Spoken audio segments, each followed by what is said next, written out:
So this is the Family Information Guide. They designed this to be utilized with your will or trust. You have a will or trust, right? You don't. You realize how important it is. You kind of started thinking about it, right? Oh, I definitely put that on the top of your priority list. Because as you know, Oregon is a probate state. So when you pass away, everything goes to your estate, which means Oregon's going to get their hands all over it, and then requires lawyer fees to get it all separated. And it's almost movie-like how much conflict it creates between families. Yeah. This isn't a will. A will is going to assign your assets and requires an attorney present to sort through all the legal jargon. Unfortunately, I'm not an attorney. But this does stay here at home with you. This has all the information that your family will need to know when you pass away. They have me go through the most important boxes with you so you know how to fill that out, okay? So this first box is vital statistics. This is all the information that a funeral director needs to know in order to issue a death certificate out. Have you gone through the funeral process, kind of the behind the scenes? No? Well, you're going to need a death certificate for pretty much everything. DMV, the bank, any life insurance you have. They're going to need a death certificate before any of them pay out. And that's going to take 3 to 6 months to pay out to your loved ones, left to handle everything, once they get that death certificate. So this makes sure it's not any longer than that. Does that make sense? Exactly. Any questions on this box on how to fill it out? I'll kind of get you started. Going to get your foot in the door, right? Encouragement so you can do your homework. Alright, the rest, homework for you. Okay. Now, are you a veteran? No? Okay. Just put NA here. Spouse, vital statistics. This is just where you guys swap information. Simple? Gotcha. Now, emergency or persons to be notified. This is extremely important. These are your emergency contacts. Anyone you trust to be there and help out in your time of need. They're saying to list 5 people in your local area that can both answer and respond right away when you need them. The reason they're saying 5, because statistically with smartphones, only 1 out of 5 people that are called will actually answer and be able to respond right away. You used to be able to just list 2 back in the olden days, but nowadays with smartphones, that's what voicemails are for, right? Even I screen my calls with voicemails. But in your time of need, you need somebody there immediately. That's why most members are actually listing 10 now. So you get those statistical 2 that are guaranteed to be there and help out. Does that make sense? So they have me help you get your first 5 listed, and then the rest is homework for you later. And the great thing about these, the way these fold up, 1, 2, 3, 4, 5. The rest is homework, okay? So who's that first person who's going to be there for you? Okay? Watch out. 1, 2, 3, 4, 5. Now, what the Your Union has done is ask American Income to issue all of your emergency contacts a $2,000 certificate of coverage, just like the one you sent in for. And the reason they're doing that is because you're obviously very close with your emergency contacts, right? Of course. So when something happens to them, you're going to be right there to help out. They realize that, and so they want to make sure that there's at least $2,000 there immediately, not just for their family, but also for you. So you have less out-of-pocket, and they have less out-of-pocket to come up with immediately. Does that make sense? Gotcha. These are actually the certificates right here. You have 5 to issue out to your emergency contacts. Okay? So I'm going to give you to do that while I go over the rest of the emergency contacts, or rest of the family information guide, sorry. Okay.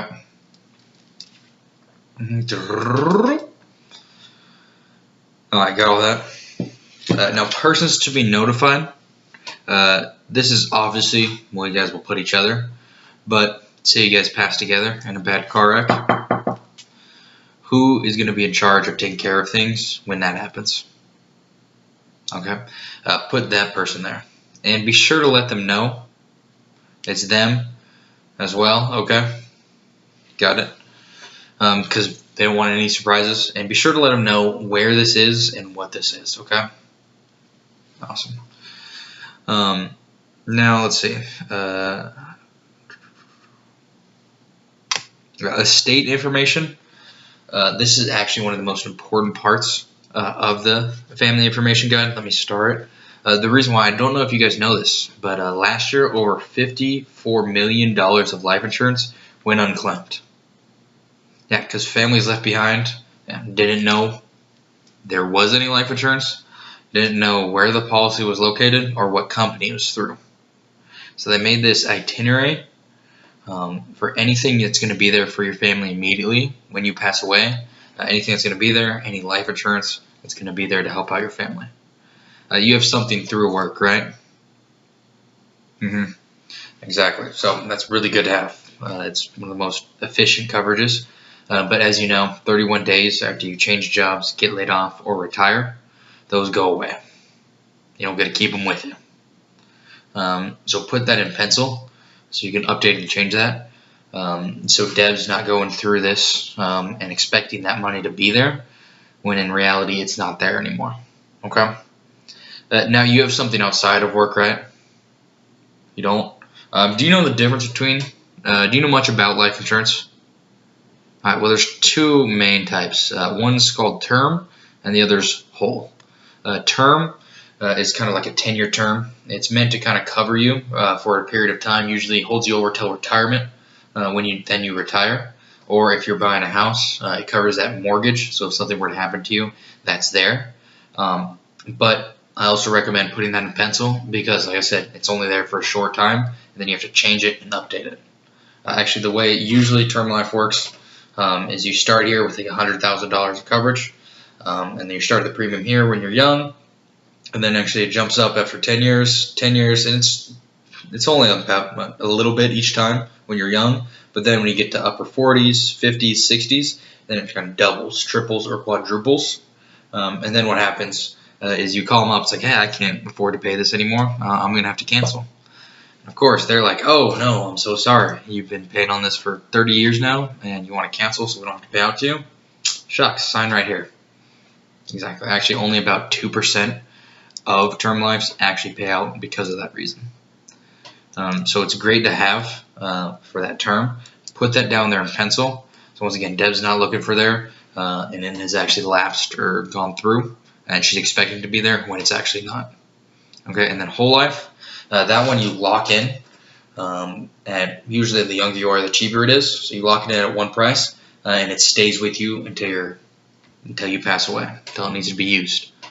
So even when you're 82, if you lock it in when you're young, that's there, and it's still there. Doesn't happen. So put that in pen because it's going to be with you throughout your entire lifetime. But with those insurances, I just want to let you know, just so Deb's not expecting it to be there, that takes out, like we were talking about, in 3 to 6 months once they get that death certificate. So it's that 3 to 6 month period before it's even going to be able to get to your loved ones. So put that right here, just so she's aware of that, okay? Gotcha. Now, is there anything else? Nothing besides your work? Alright, anyway. Financial institution information. This is so your family knows what bank accounts to close and get the processes started in collecting whatever you have in that bank account out of it. I'm guessing you have a regular bank account, a regular checking or credit union. Exactly. So put that information there. Okay, and then funeral service request. Have you thought about what you will want to have happen when you do pass away? Earth burial, cremation, mausoleum? No? Well, any one of those are extremely expensive nowadays. Have you gone through the funeral process? You said you haven't. Haven't been behind the scenes. Well, for example, earth burial about 5 years ago was anywhere from $6,000 to $8,000. Nowadays, it's anywhere from $10,000 to $15,000. Yeah, exactly. And even though more people go with cremation because it's cheaper, but since more people are going that route now, inflation is affecting that even more. And you're expected to live well into your 80s. So they're saying in 10 years, cremation is going to cost what a casket costs today. Yeah, isn't that horrible? Exactly. So do you have any questions on how to fill this part out? Alright, do you have any questions on anything we've gone over so far? Okay. So I'm going to put fill out right here. Homework for you, okay? Inspiration for the kids. You can do it together. Okay, perfect. So it looks like we have time to shoot another video. Thanks, Watts.